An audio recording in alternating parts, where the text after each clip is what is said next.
Presented by Bigelow Tea, Jackson Lumber, Blue Moonlight, Wellesley Testosterone, FindMassMoney.com, and by Golf. On Boston's home for sports, 98.5, the Sports Hub. Roman Anthony, I sent you the graphic, Tony. He has nothing left to prove at the AAA level. Like, he beat the game. Like, we're not just talking about, like, hey, he's doing well. No. Like, he's in the 97 to 100 percentile in so many different offensive categories. It's time to graduate. And I don't know if it's going to be this weekend. If it were me, get him up here. Because what I said to you, when people are freaking out about the Red Sox and the offense and, what does the team look like? What's the identity? What's wrong with the Red Sox? This is not the Red Sox yet. The real Red Sox, the real 2025 Boston Red Sox. Again, it's a reminder to everyone listening, it's mid-April. And I always say this when we're doing the podcast, we're talking about different storylines in April or in spring training. Once we get to August, September, even October, it's crazy to think about what the team looked like in April. Totally different. What was important to us, things that were talking points that who cares now at this point. So Roman Anthony is going to get called. We're not talking about an if or a maybe. It's a when and how soon. And it should be very soon in the case of Roman Anthony. All right, that was Jared Carabas last night on the Baseball Hour and his weekly visit talking about Roman Anthony. Frankly, it surprised me a little bit because I didn't think we'd get the beating of the drum for Roman Anthony this early in the season. But I'll tell you what, I'm in. I'm buying in. I think the Red Sox are flawed enough that there's no reason to leave Roman Anthony in AAA when he's smacking the ball around like he is. And we gave you some of the numbers last night where he ranked in a variety of metrics in the minor leagues, according to Baseball Savant. And I'm not going to give them to you again because, frankly, they're mind-numbing and many of you wouldn't understand them. I don't understand them.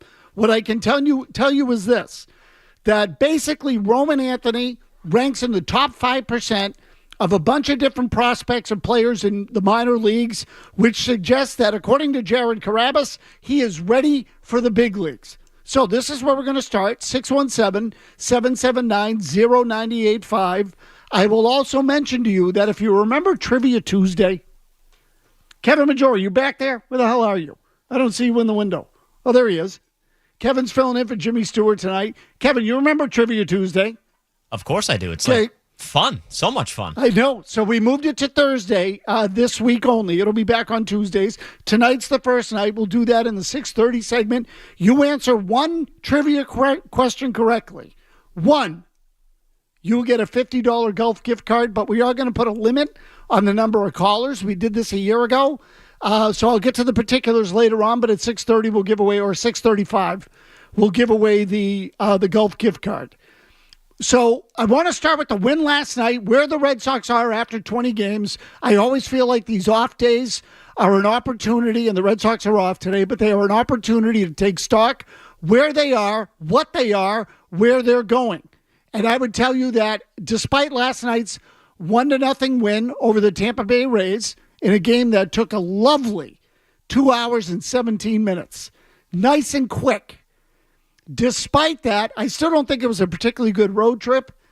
We had a caller last week ask me whether I thought or what I thought would constitute a good road trip when the Red Sox were headed out on the road. That was to play the White Sox in Tampa Bay. A couple of lambs on the schedule. So what would constitute a good road trip? I felt 4-2 at a minimum. 5-1 preferably. Sweep one, take 2 out of 3 in the other. The Red Sox instead went 3-3, and a winning trip was out the window after they got their asses kicked on Monday night in the opener at Tampa Bay. So I would love to hear from you how you feel about the first 20 games so far. Red Sox are 10-10, and I would tell you I don't think they've played well enough to be 10-10, but this is a reflection on what the American League is. I was hoping for better. They look a lot like the team they have looked like for the last 5 or 6 years. There are a couple of obvious changes, but for pretty much going on 6 years, they've been a 500 club, and they're 10-10 to start the season. So tell me that's not perfect. 617-779-0985. Now's your chance to talk about the start, the offense, the hitting coach, the pitching coach, direction of the franchise, all of that. But I want to get back to Anthony because this to me is something that came up last night when Jared Carabas was on the show. And I was surprised that he said that he thinks Anthony could be up at any moment. In fact, at one point during the show, Jared said he is almost half expecting on Saturday to pick up his phone and see that Roman Anthony has been called up to the big league club. So I just want to paint for you what's involved here and whether the Red Sox are even prepared for it. So Anthony is ripping it up at AAA, according to the metrics, again, on Baseball Savant. And just to give you just a quick summary, exit velocity, weighted on base, he's in the top 5% of every player in the minor leagues right now.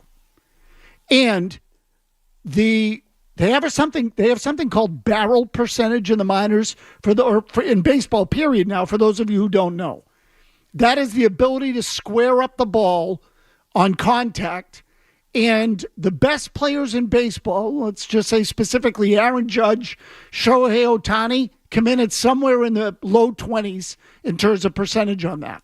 And when I say low 20s, I don't mean the percentile. I mean they barrel up the ball about 22, 23% of the time.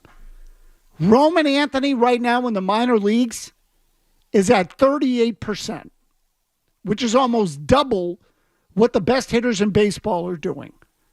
Furthermore, today, playing for Worcester, he hit 2 home runs, including a grand slam. Meanwhile, the Red Sox won last night by a 1-0 score. But again, they needed a solo homer from David Hamilton down the right field line in order to produce that 1 run. So now, I asked Jared this last night. He didn't have a clear answer, and it is something to consider. Are the Red Sox even ready to do it? And when I say ready, I don't mean emotionally, developmentally. I mean physically, with regard to the roster. Can they even do it if they want to? So Alex Bregman is out for the weekend, but Rafael Devers, I shouldn't say out for the weekend. I take that back. Alex Bregman missed last night's game because his wife is giving birth.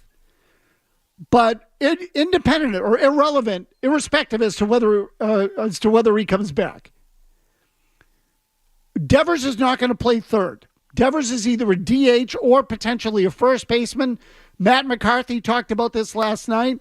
Dave O'Brien on the NESN telecast raised the idea of Devers playing first base a few days ago. Seemed like an interesting comment to throw in the middle of a game, but why haven't the Red Sox worked out Devers at first base yet? Or have they and we don't know about it? And then beyond that, how do they get Anthony into the lineup? How do they get Marcelo Meyer into the lineup? And for those of you who want Masataka Yoshida, how do they get him into the lineup? Because in theory, all 3 of those guys could help the Red Sox run production. So these are all questions to consider. I'm sort of throwing a lot at you. But the Roman Anthony situation in particular is a little complex.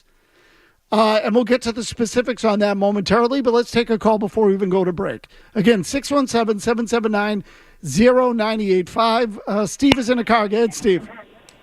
Hey, Tony. So, yeah, I mean, to your point, I don't think they're ready for Roman Anthony. I mean, honest to God, like, what is his current position? Is he a corner outfielder? Is he a DH? Is he a first baseman? I mean, with the way that Casas has been hitting, like, that's a factor.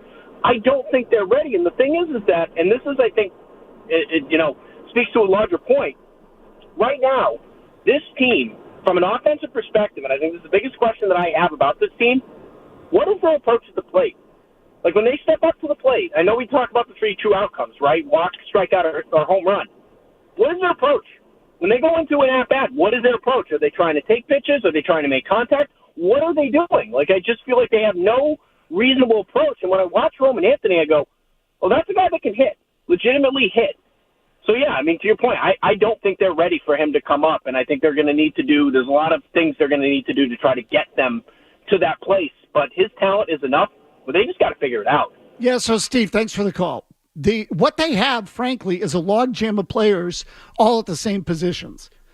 And how they figure it out, to me, is going to be interesting. because they put themselves in a spot where in order to figure it out, they got to either get people off the roster, trade them, or send them to minor leagues. And not necessarily, those options aren't necessarily available for all of them. So we'll spell it out for you when we come back.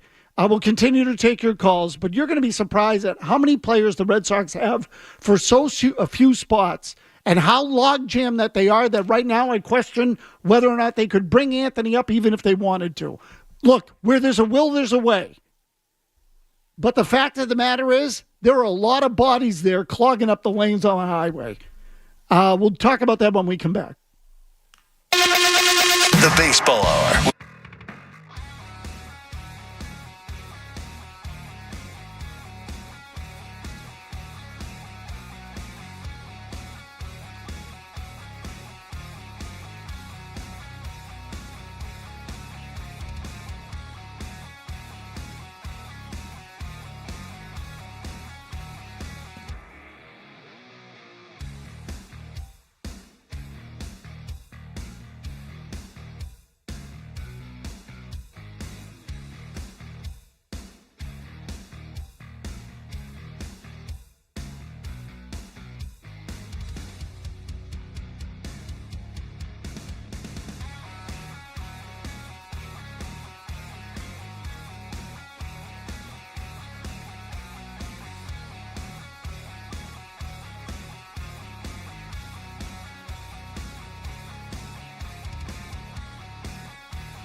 Backing off, Pinckney jumps up, can't catch it. That's a grand slam.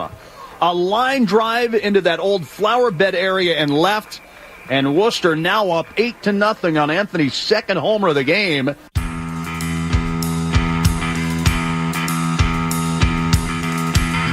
Here you go.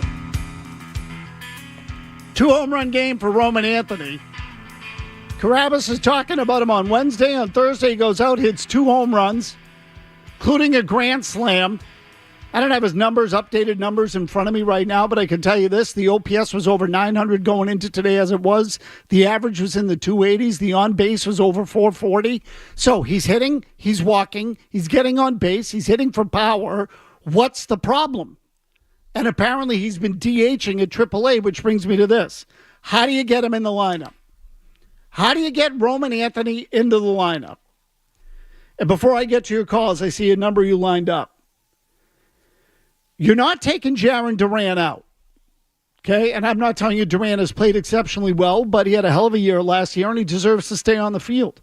Wilyer Abreu has been one of your best players. He's not coming out. Bregman is away at the moment on paternity leave, but work with me. When he's there, he's playing. Story's not coming off the field. He's played well, and he's your best shortstop. Christian Campbell's not coming off the field. He's going to be at either second base or in center field. Tristan Casas has played poorly. Ceddanne Rafaela has played poorly. Rafael Devers is staying in the lineup. You're not paying him $30 million to sit. Sorry. And I could tell you have room at catcher, but we all know that's irrelevant because Roman Anthony doesn't catch. In fact, neither does Marcelo Meyer. So your catchers you almost take out completely off the map. Catcher, by the way, sneaky, significant problem for the Red Sox. Not even that sneaky. Their catching sucks. So really it comes down to this. Rafaela. But I don't think Anthony can play center field, and he certainly can't play second base. So your options are left field, move Duran to center. DH, play Devers at first and take Casas out. Or play Anthony at first and take Casas out. The problem? Neither Devers nor Casas. I'm sorry, take Casas out. Neither Devers nor Anthony has yet to work at first base as far as we know. And I say work at first base meaning even practice, but that could be going on without us knowing. But neither one, as far as we know, has worked at first base. So let's go to your calls. You want to get all these guys in the lineup? I do. Marcelo Meyer, Anthony. How do you get them all in? Sean in Colorado. Go ahead, Sean. Tony, how are you? Good. What do you got? So quick nugget on that Roman Anthony, why he's been DHing. I think Chris Henrique had it. He's been dealing with some shoulder soreness. So he's been DHing lately. He needs to be in the lineup. And unfortunately, sometimes these things have a way of figuring themselves out, which brings me to kind of my point today. Looking at the game with Bregman out of the lineup, Romy was playing third base. And look, I'm fine with that in a spot situation. But we kind of know the history of Trevor Story, and, God forbid also something happens to Bregman. What's the Red Sox long-term solution if something were to happen to one of the guys on the left side of the infield? Is it Marcelo Meyer right away, or do they have another backup plan? Well, so, Sean, I think it's Meyer right away, and I think that one is one that really does take care of a lot of problems for them. And I say problem, I'm talking about sorting through all the bodies. This is an age-old thing in baseball. I said this earlier today. The idea that the problems sort themselves out because someone gets hurt and then someone else steps in. And there will be injuries. But right now, they're not hitting. And the guys on the left side aren't going anywhere. But if something happens over there, yeah, I think Meyer's coming up. I do. He played great in spring training. He earned a spot on the team. He didn't get one, but he played well enough to get one. He deserved it. But the question is, let's say the left field stays where it is. The only other place to put Meyer is at second, which would necessitate Campbell going to center field. Now, Campbell, I think, is okay in center. But the fact of the matter is, he doesn't throw well. He throws well enough to play second base, but he doesn't throw well from the outfield. You could sacrifice that. So when you say, we say all the time, is this kid ready for the big leagues? I would tell you, I said early in the year, on opening day, Campbell did not look ready to me. Offensively, he is hit. Defensively, he still doesn't look ready to me. I would also ask the question, are the Red Sox ready for these players? So they hyped Anthony, they hyped Meyer, they hyped Campbell. Now Campbell's in the big leagues, and Anthony's pounding on the door. Are the Red Sox ready for Roman Anthony? Because it doesn't feel like they are. I find that to be somewhat ironic. Justin in Shrewsbury. Go ahead, Justin. Hey, Tony. So this could alleviate some of the holes we have and also fill the need. What if we trade like Yoshida and Tristan Casas to a team that has a good pitching? Because we know a lot of contending teams are going to be looking for pitching. So, Justin, this is a reasonable question, and thank you for the call. It's an easy solution. Trade what you have in surplus for things that you need. No problem. Yoshida's value right now, borderline 0. I would say the same thing for Casas. You know when you needed to trade those guys? During the offseason. Maybe they tried. Maybe they had no luck. So it just creates an interesting dynamic. What if Roman Anthony just keeps pounding away down there? How long can you afford to keep him in AAA? Now, again, there's this long-term mentality in baseball, which I get. In the same breath, you're 10-10. You have the talent to be better than that. How far are you willing to go 500? It's a fun game to play for people like us, at least at the moment. How far are you willing to go 500 before you make the move? Anthony is thundering away at pitching in AAA. How are you going to get him here? And then how are you going to get Meyer here? And how are you going to get all three of them with Campbell in the lineup at the same time? People have to go. And it's easy to say, well, trade Casas.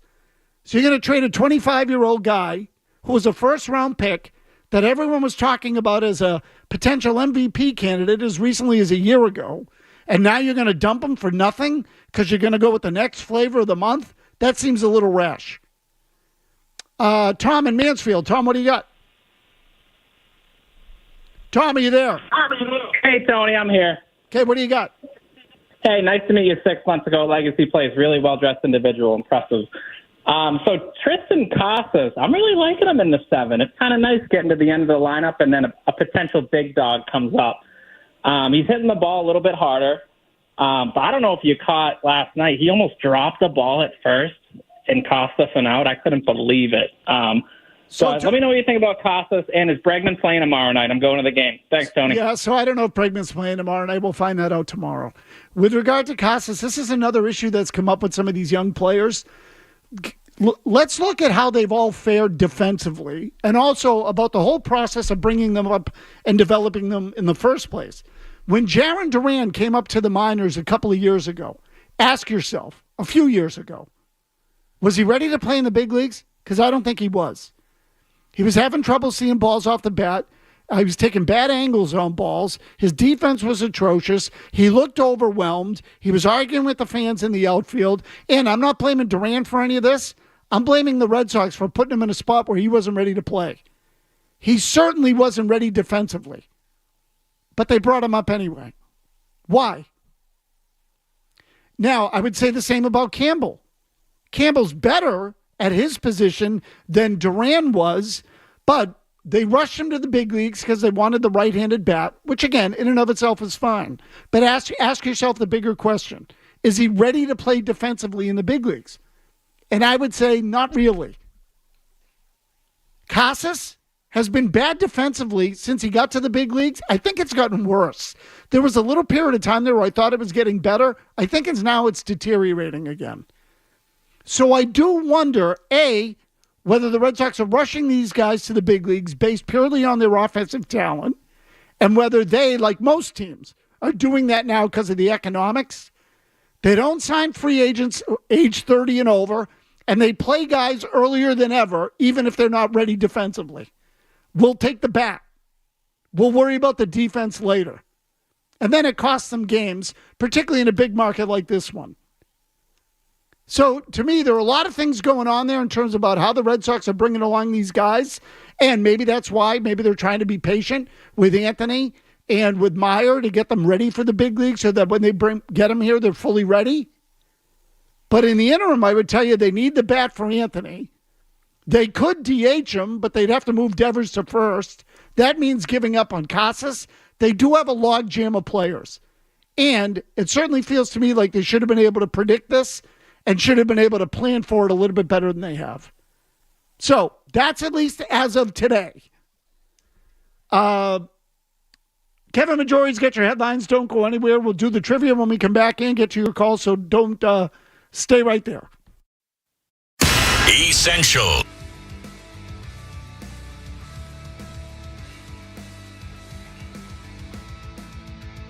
Rays last night with a 1-0 victory. They return home tomorrow to face the White Sox. Milwaukee Bucks Damian Lillard has been cleared to play after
good rip there.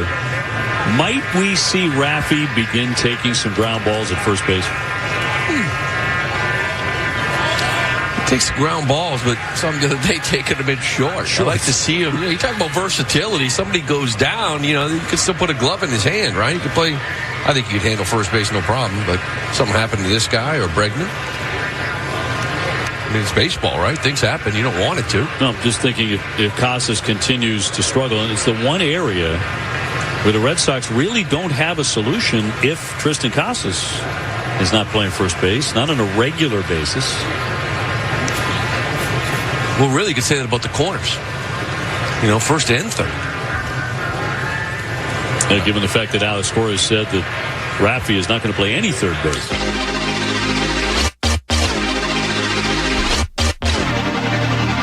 So two things on that point. One, they don't have a backup first baseman. They don't have a backup third baseman. This would help solve the glut of problems that they have where all these guys playing the same position. So think of that. When it comes to left field, second base, potentially shortstop if you count Meyer as an insurance policy there, DH, and the Red Sox have a lot of DHs. Throw Yoshida in there. Anthony might be a DH. Devers is a DH, et cetera, et cetera, et cetera. They have all those guys for those spots, and yet they really only have one guy to play third and one guy to play first. That's it. So if you look at it, Cora talked about this a couple of years ago, and it's April, so it's not a big deal yet, but it's not exactly ideal roster construction. They've left themselves hamstrung at a couple of spots, at least a little bit, while they're overflowing with players at other places and can't get them all on the field. That's just not ideal. I mean, again, if you're winning games, nobody cares. But they ran into this problem when Chaim Bloom was here constantly. Cora complained about it. They didn't have a first baseman. He wanted a first baseman. They brought in Schwarber. He still wasn't a first baseman. You see what I'm getting at.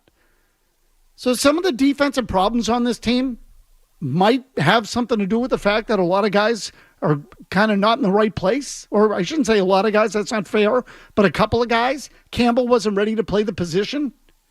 Bregman has underperformed. Casas hasn't gotten any better. But I also feel like they have all this logjam between first, when I say a logjam, to get guys into the lineup, you got to put them in the spots that they're not really capable of playing, at least not yet. So there's there's some poor roster construction there that I think needs to be looked at. Now, I meant to say earlier, I should have done this earlier. Trivia Tuesday, we're going to start, and we'll take callers the first two callers right now at 617-931-0985. That's the contest line, not the studio line. 617-931-0985. We'll take two callers. We'll take them in order. We'll ask caller number one a question. If that person gets it, it's over. We give away the gift card. If that person doesn't get it, we go to caller number two and we try again. If that person doesn't get it, we'll get two more people on the board. You got it? We'll do a max of 4 because we want to give away this gift card. I'm going to do it every week on Tuesdays usually. But again, the number is 617-931-0985. You will get yourself a $50 Gulf gas card. So nothing like $50 to put in your tank. It'd be a good thing to do. In the interim, we'll take a couple of calls again and get back to the Roman Anthony discussion. Bill is in Texas. Bill, what do you got? Roman Anthony plays left. He never goes to first. Duran in center. At first base, Vaughn Grissom is tearing it up in Worcester. He can play first. Romy can play first. And then we send down Raffaello. We send down Casas. And we find out if Craig Breslow is worth his salary, and he goes out and picks up a second-string catcher throughout the league. There are a number of candidates. This is solvable. They can salvage it. They can salvage it so we don't have to live like we did last year. Yeah, so, Bill, again, I'm not saying they can't salvage it. They can salvage it. I didn't even factor in Grissom into the mix. If you want to factor him in, that's fine. To me, I'd rather move Grissom or make him a utility guy or do something like that. If I'm moving Casas off of first base, I'm moving him either to get Devers in there or I'm moving him to get Anthony in there. You want to put Anthony in left field and Duran in center? That's good, too. I can live with that. but you're going to have to do something to find a way to get all these guys into the lineup. I'm just not that big a Vaughn Grissom fan. So, do we have we screening callers still, Kevin, for the giveaway? Is that what we're doing? Okay, let me go. While we're doing that, that's okay. While we're doing that, I'll go to Gino in a car. Gino, what do you got? Hey, Maz, what's going on? So, easy solution would be to bench Rafaela and then put Duran into center field and have Anthony into left field. However, if history will tell us anything, do you have faith that Trevor Story can stay healthy? I know what you said earlier, but that's a question. Like, do you have faith in that? No, I don't. But again, I'm not there is the it happens all the time though, where guys have injury histories and then all of a sudden they play 150 games. So I don't know what's going to happen there. And again, that gets Meyer into the lineup. Maybe the Red Sox don't have faith in Story's ability to last the season either. Maybe that's why they're waiting before they bring Meyer up. I don't know. I can't predict that. But sure, yes, it could be that this works itself out. I'd like to say, though, that right now, Roman Anthony appears to be beating down the door to get into the major leagues. And Marcelo Meyer kicked down the door in spring training, and they denied him a spot. Now, when I say they denied him, they sent him to the minors. They decided long ago that they were going to start with Christian Campbell at second base. Spring training didn't matter. If it did, Marcelo Meyer would have made the team, and Campbell would not have. So just something to consider. They decided Campbell was ready before the other two. I would submit that Meyer's more ready than Campbell based on the ability and what we saw in spring training, and certainly his ability to play in the field. All right, let's do the giveaway. Just to give you the, where the hell did I put it, Kevin? Holy cow, here it is. Okay, Trivia Tuesday, being done on Thursday this week, presented by Gulf. You will win a $50 gift card from Gulf to fuel your way to Fenway if you can answer one question correctly. Our first caller is Dave. He's on line 8. Dave, are you ready for the question? I'm ready to go. Okay, here you go. The Red Sox, and you can't cheat. You're only going to have like 10 seconds or so to answer. No worries. The Red Sox had 3 All-Stars last year. Name 2 of them. Jarren Duran. Devers. Jarren Duran and Devers is correct. Very good, Dave. Sit tight. Dave will get the $50 gift card. The guy's back behind the glass here will take your information, and we'll get that to you ASAP. Trivia Tuesdays, again, presented by Gulf. Download the Gulf Pay mobile app for everyday savings. Gulf, it all starts here. So we'll get back to your calls now as it pertains to the Red Sox lineup. David in San Diego wants to talk about Tristan Casas. David, what do you got? Hey, Maz, great show. I'm wondering, did you watch the Clubhouse documentary on Netflix yet? I've watched a very small part of it, David. I'm hoping to watch a little bit more of it this weekend. I've only seen about half or 2/3 of episode 1. Okay, because there's a scene that I can't get out of my head. It's Casas having breakfast with Cutter Crawford before the opener in Seattle, and the food comes, and he's in the middle of lecturing Cutter Crawford about how there has to be a 162-game schedule. And Cutter Crawford says to him, well, can we eat? And Tristan's literally like shoos his hand away. He's like, no, let's, I need to finish telling you all my knowledge. And it leads me to believe that, we talk about Casas maybe turning off the media and the manager and the fans, and I wonder if he's turned off a lot of his teammates in the clubhouse with this attitude he has. So, David, look, I've wondered this about Casas from the very beginning, and I think he turned off teammates from day one. So just go back to the stories on day one when he got called up to the big leagues and he was out in right field. He was basically tanning on the right field line, wearing just a pair of gym shorts, no shirt, no shoes, no socks, just out there laying on the right field line. And according to, I think it was Sean McAdam of Mass Live at that time, and Sean has covered the team for years, there were guys, or at least one teammate, who walked into the dugout, saw Casas out on the right field line and said, what the hell is this? What is this guy doing? And Casas, you heard Cora talk about some of his unique rituals or routines, I think was the word that Cora used at that time. So I think teammates were immediately turned off by Casas, and there has been this constant need for him to call attention to himself, whether it's on the ESPN broadcast or whether it's in the documentary or whether it's him playing the role of GM and deciding who should play third base this spring, Rafael Devers or Alex Bregman, and who should be on the roster in terms of the minor leaguers. He said he would have sent down Christian Campbell, Marcelo Meyer, and Roman Anthony, send them all down because they haven't earned a spot on the team yet. So this is who Tristan Casas is. He's going to give his opinion on everything, and he is an authority on everything. And from what I hear, I didn't cover Adrian Gonzalez at the time, but Adrian Gonzalez was a similar kind of personality back when he played. The difference was that Adrian Gonzalez had accomplished something in the big leagues, and the Red Sox were winning. Now, Casas came up at a time where the Red Sox are a 500 team. There's a lot of losing.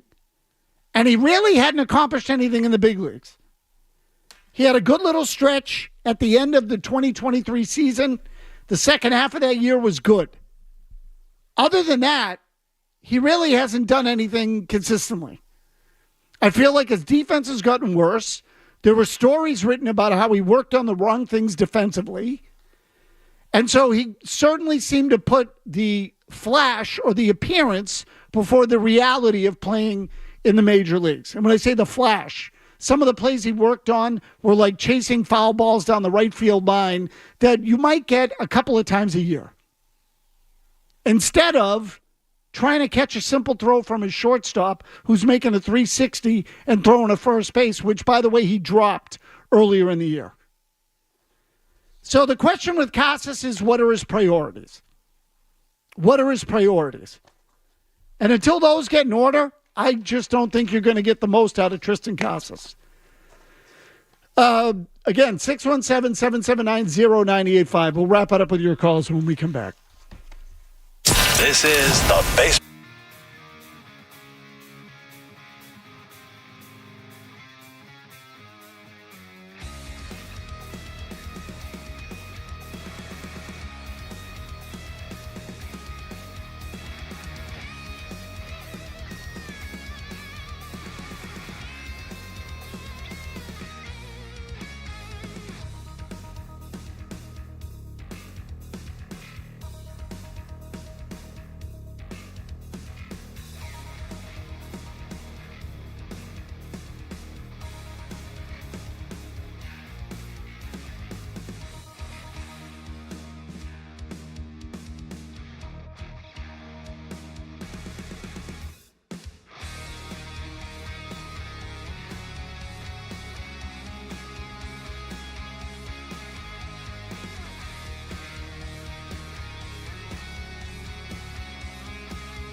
just a couple of minutes to go here on the baseball hour. Red Sox are off tonight. They play the White Sox starting tomorrow. I think Martin Perez will open that series for the White Sox. I'm not sure the Red Sox have actually named a starter yet. I don't know if anybody has seen that, Kevin, or let me look quickly. Last time I looked, there wasn't a starter yet, at least according to ESPN. So let's see here. Hunter Dobbins pitching tomorrow night for the Red Sox. So he'll get the opener against Chicago. And the reason why I'm checking all this is because Jared Carrabis said last night when he was here that he wouldn't be surprised if the Roman Anthony call-up was imminent. So I immediately looked at the matchups for the weekend because I wanted to see who the White Sox were throwing. Martin Perez is left-handed. He pitches tomorrow night. But Perez is not your classic lefty who dominates lefties. He's better against lefties than righties, but the numbers aren't so ridiculous that you would say you would never put a lefty in the lineup against him. And my understanding is that Roman Anthony has hit lefties in the minor leagues. The other two guys are right-handed. So if you wanted to bring them up, the White Sox would be a good team to do it against. You're basically seeing minor league pitching anyway because the White Sox blow. You see a couple of right-handers. Weather this weekend is supposed to be half decent, at least warm on Saturday, 80 degrees. The temperatures have ticked up a little, so you could certainly bring them up and put them in the lineup if you wanted to. And I was just talking to Mark Tondero here. The Red Sox have played 20 games. They're 10-10. They're lucky to have that record, if you ask me. They've played poorly. So some of that's a reflection on the competition, but now the White Sox are in here this weekend. You've just won a couple in a row. You'd like to think that this is an opportunity to kick Chicago's ass, get to 13-10, start building some momentum, and put all this nonsense from the first few weeks. And I say nonsense because they played really poorly there for about a 10-game stretch. So it's the beauty of the sport. There's a game every day. It's also the worst thing about the sport. There's a game every day. So you're going bad, it can beat you down. You're going well, you can get on a roll. We'll see what happens with the Red Sox here over the weekend. Kevin Majori is going to get your headlines. Mark Tondero has you for the balance of the night. He's filling in for Joe Murray. We'll catch you tomorrow.